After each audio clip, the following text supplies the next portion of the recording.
सबसे पहले तो जो भारत को पहले वक्त दिया गया पाकिस्तान की जानिब से, सिर्फ जवाब दिया गया आपके सामने जब उन्होंने हमला किया, लेकिन जब उन्होंने हमारे एयर बेसिस पर अटैक किया तो उसके बाद जिस तरह जवाब दिया गया, आप नहीं समझते सर कि इस वक्त इंडिया शॉक में है कि हुआ क्या है? डेफिनेटली जी, उनके साथ एक्चुअली इस बार इस पूरे कॉन्फ्लिक्ट में और इसके नतीजे में जो पूरी फुल स्पेक्ट्रम में एक वॉर उन्होंने हमारे पे मुसल्लत की, उसमें उनकी एक्सपेक्टेशंस जो हैं वो हर लेवल पे वो फेल हुई। अगर आप देखें ओवरऑल डिप्लोमेटिक फ्रंट पे तो उनका ख्याल था कि पाकिस्तान को कोई सपोर्ट नहीं मिलेगी और दुनिया भारत का साथ देगी। फिर हमारे मुल्क के बारे में उनका ख्याल था कि हम लोग इस वक्त इकॉनमी के साथ स्ट्रगल कर रहे हैं, अपनी इंटरनल पॉलिटिक्स में इतनी बुरी तरह पोलराइज हैं कि कौम जो है ना वो एक बिखरी हुई कौम है। बिल्कुल, ये चीज़ आपने देखा, वो पहला जब उनका वो आया है हमारे उसमें खबर आई तो उसके बाद पूरी कौम किस तरह यकजा हो गई, रात को बाहर निकल आई लोग। और बिल्कुल, और ना सिर्फ ये कि बाहर निकल आई मोरल बूस्टिंग के लिए, बल्कि आपस के इख्तलाफात इलाकाई बुनियादों पे, ज़ुबान की बुनियाद पे, वो जिन चीज़ों को जिनको हमारी एक स्टैंडर्ड फॉल्ट लाइन समझा जाता है या पॉलिटिकल एफिलिएशन, वो सारी चीज़ें ख़त्म हो गई। तो एक सही सीसा पिलाई हुई दीवार जो नाम रखा ना, तो जो हमारी कौम भी सीसा पिलाई हुई कौम बन गई। फिर उनका ख्याल था कि उन्होंने चूँकि पिछले कुछ सालों में हमेशा से खैर वो आर्म्स रेस में रहते हैं, वो पता नहीं अपने आप से ही उनको कुछ है कि वो बहुत ज़्यादा पैसा खर्च करते हैं, अपने अवाम पे खर्च करने के बजाय वो बिलियंस ऑफ डॉलर एक्विजिशंस पे खर्च करते हैं। तो अब उनके पास दुनिया के अच्छे जहाज, इसमें कोई शक नहीं है, और अच्छा डिफेंस सिस्टम S-400 की सूरत में वो मौजूद था। तो वो हमें बहुत, हमारी जो एयर पावर है उसको बहुत ज़्यादा वो अंडर एस्टिमेट कर रहे थे। वो इस चीज़ को जो है ना शायद रियलाइज़ नहीं कर पाए, या कम से कम मैं समझता हूँ कि उनकी सियासी क़यादत जो है ना वो अपनी जो एम्बिशंस हैं वो उसकी नज़र हो गई। अगर आपको याद हो, शुरू में उनके एक वाइस चीफ ने थोड़ा रेजिस्ट किया था और उनको अपने पॉलिटिकल लीडर्स को कैबिनेट कमेटी ऑन डिफेंस में उनको ये बताने की कोशिश की थी कि पाकिस्तान की एयरफोर्स बहुत ज़्यादा इस वक्त जो है तैयार है, और हमारे लिए अभी हम अपनी जो हमारी एक्विजिशन है शायद अभी हमारे लिए प्री मेच्योर होगा एक फुल फ्लैट कॉन्फ्लिक्ट, लेकिन उन्होंने उसको सैक कर दिया। इसी तरह आर्मी के हवाले से भी उन्होंने एक अपने रीजनल कमांडर को सैक किया। तो वो क्विकली इस जंग में गए, और उनका ये ख्याल था कि हम शायद, और अगर आपको उनका वो प्रेस रिलीज याद हो जो पहली रात उन्होंने किया, उसमें उन्होंने कहा कि देखें जी, हमारे ऊपर आपने पहलगाम में हमला कराया था, जिन्होंने हमला किया हमने उनके जो है ना ठिकानों को तबाह कर दिया, हमने तो किसी हम मिलिट्री टारगेट को लिया नहीं, हमने तो आपको कुछ और नहीं कहा, ये तो दहशतगर्द है। तो आप नहीं समझते कि जो उस रात उन्होंने किया और उसके बावजूद पाकिस्तान ने एक मुस्बत जवाब दिया, अमन की बात की, कहा कि हम जंग नहीं चाहते, तो शायद अंडर एस्टिमेट किया गया पाकिस्तान को भी। देखिए जी, जब से हम दोनों मुल्क न्यूक्लियर हुए हैं ना, पाकिस्तान ये समझता है कि न्यूक्लियर हैंगओवर में जंग की गुंजाइश नहीं है। इंडिया जो है वो, उनके जो स्ट्रेटेजिस्ट हैं या प्लानर्स हैं, वो with under the nuclear thresholds, they always want to carve out some space for a limited conflict. तो उसके मुताबिक वो अपना फोर्स कंपोजिशन और फोर्स डेवलपमेंट करते हैं। तो जाहिर है हमें भी फिर दुश्मन के मुताबिक ही अपना जो हमारी थ्रेट परसेप्शन होती है, हमें अपने आप को तैयार करना होता है। तो अल्लाह का शुक्र है, आपने देखा, दुनिया ने देखा कि किस तरीके से हमने जवाब दिया, और आपने, अगर आप पूरी अब सारे हम उस फेजेस से गुजरे हैं, मेरा ख्याल है अगर आखिरी जो इस चीज़ की जो स्नैपशॉट हैं, अगर वहाँ से हम कंपैरिजन करें, उनकी प्रेस कॉन्फ्रेंस पहले हुई, उसमें उनके एयर के जो कमांडर थे उन्होंने आके जिस तरह ब्रीफ किया, जिस बेदिली से, और जिस मतलब उन्होंने, जाहिर है वो प्रोफेशनल सोल्जर हैं, उन्होंने झूठ बोलने के बजाय उन्होंने ये सोचा कि कम से कम मैं सच ना बोलूं, झूठ भी ना बोलूं, और उन्होंने ये कहा हाँ जी, जंग में राफेल के सवाल के जवाब में जंग में नुकसान तो होते हैं, कितने हुए हैं वो नहीं माने, आहिस्ता आहिस्ता मान जाएंगे, दुनिया ने तो जो है ना एक्सेप्ट करना शुरू कर। नहीं, लेकिन एजाज साहब उन्होंने एक बात जरूर मानी, मैंने वो प्रेस कॉन्फ्रेंस सुनी थी, और उन्होंने कहा कि अगली मरतबा अगर कभी भी जंग होती है तो इस तरह नहीं होगी जो अब हुई। तो इसका मतलब है कि इस दफा तो भारत खुद भी शिकस्त मान रहा है। नहीं, देखें जी, अब जो है ना जंगें, ये वो पहली जंगें नहीं है कि जी वो बॉर्डर्स पे फौजें लड़ रही थी, जंग के बाद जो है ना वो अपना अपना नैरेटिव होता था। मतलब आप तो माशाल्लाह बहुत यंग हैं, मैं आपको अर्ज करूं कि 1965 की वॉर में हमारी फ़िज़ाइया ने भारतीय फ़िज़ाइया को पहले 3 दिन में टोटल वाइप आउट कर दिया। यानी यही जो आजकल बातें हो रही है पठानकोट, उधमपुर, हलवाड़ा, ये जाके उनके तमाम हवाई अड्डे तबाह कर दिए और ज़मीन पर खड़े हुए जहाज़ तबाह कर दिए। एयर में उन्होंने आने की कोशिश की तो MM आलम जैसा काम आपने हिस्ट्री का हिस्सा। उसके बाद हमें टोटल एयर सुपरमेसी हासिल थी, जो कि कंट्रोल ऑफ एयर का हाईएस्ट लेवल होता है। आमतौर पे इसका लोएस्ट लेवल जो होता है ना, उसको हम कहते हैं फेवरेबल एयर सिचुएशन, यानी जिसमें हमारी फौज अपनी मर्जी के टाइम पे जाके काम कर सके।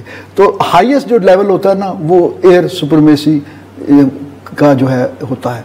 तो हमने तो वो किया जिसमें भारत बिल्कुल, हमारी नेवी ने उनके साथ उनको बांध के रखा हुआ था।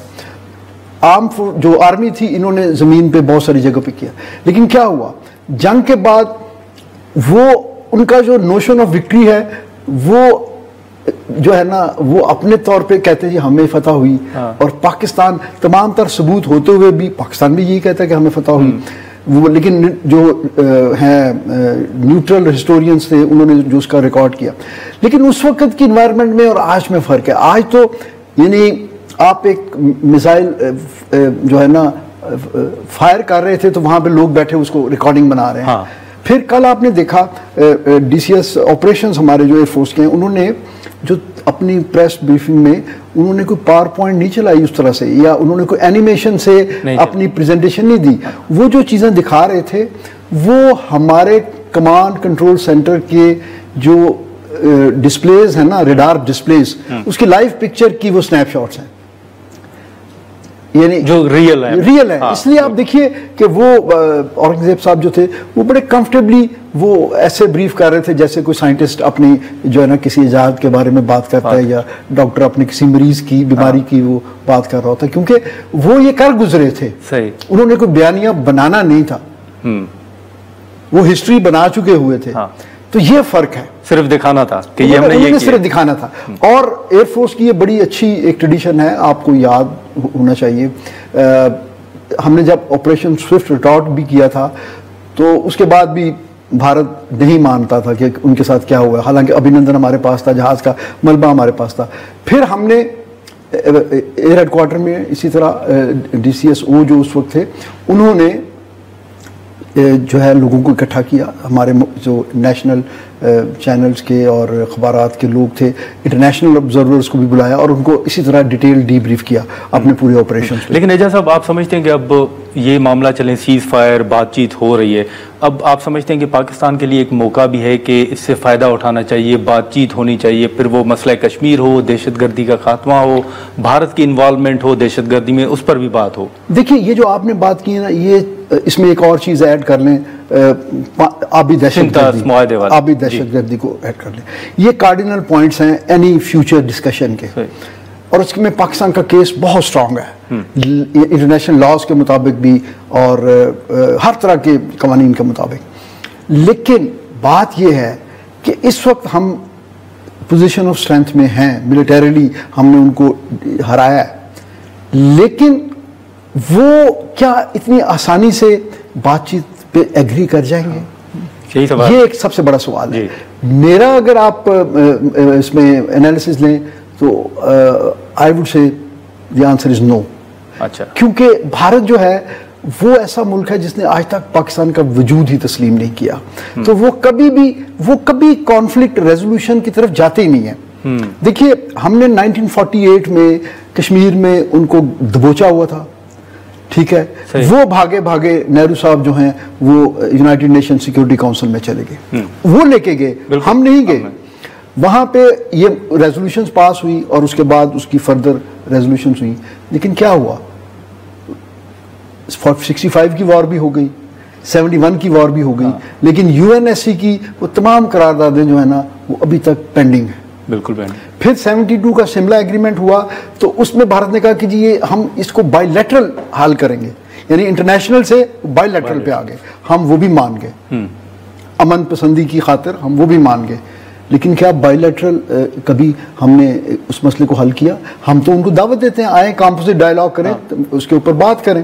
वो कहते हैं जी कश्मीर के अलावा हमारे से बात कर लें, हमारे से जो है ना आलू प्याज और इन चीज़ों की बातें कर लें, वो उस पर विलिंग है।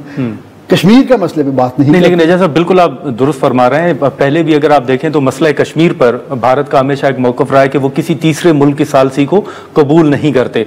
लेकिन अब आप समझते हैं कि अगर ट्रंप साहब ने जो ट्वीट किया, जो उनका बयान है, उसके बाद हालात मुख्तलिफ हैं, शायद भारत कोई लचक दिखाए? देखिए जी, वो टेम्परेरीली तो लचक ही दिखाई है ना उन्होंने, कि खुद जाके कहा है कि हमारे दरमियान सीज़फायर करवा दें। पहले तो अगर आपको याद हो पिछले टेन्योर में भी ट्रंप साहब ने ऑफर की थी, तो इन्होंने बड़ी जो है ना तकब्बुर से कहा था कि जी हमें किसी की मेडिएशन की जरूरत नहीं है। अच्छा, अब जो है ना कश्मीर का मसला उन्होंने 370 को रिपेल करके उन्होंने कहा जी अब मतलब इंटरनेशनल से बायलैटरल, और अब वो कहते हैं हमारा इंटरनल इशू है। और अब वो कहते हैं जी बात हम करेंगे तो हम जो कश्मीर आज़ाद कश्मीर है, यानी जो पाकिस्तान का कश्मीर है, हम उसके बारे में बात करेंगे, या गिलगित बल्तिस्तान के बारे में बात करेंगे। तो ये उनकी माइंड सेट है। अब क्या वो इतनी जल्दी वो बदल जाएगा? देखिए, जो क्रिमिनल्स होते हैं ना, वो पकड़े जाएं, उनको थोड़ा मारा जाए, सजा दे दी जाए, क्या वो सब की सलाह हो जाती है? आप उसका जवाब है नहीं। वो फिल्मों में तो होता है कि वो कोई जो है ना कुछ दिनों में जब अल्लाह ताला उसको हिदायत दे देता है, फिर वो जो है ना डाकू से वो जो है नमाजी बन जाता है। रियल लाइफ में ऐसा नहीं होता। ये उनके डीएनए में है। ये आरएसएस 100 साल होने वाले हैं आरएसएस को इस साल के आखिर पे। लेकिन सर, ये जो डीजीएमओस के दरमियान राब्ते हैं, आप समझते हैं इससे भी कुछ पिक्चर वाज़ेह हो जाएगी कि आगे क्या होना है? देखिए, डीजीएमओस के राब्ते या फ्लैग स्टाफ मीटिंग्स जो हैं, ये तो रूटीन में भी होती हैं। सही, लेकिन ये मैनेजमेंट का इंस्ट्रूमेंट है ना। कि आप चीजों को मैनेज करें जी।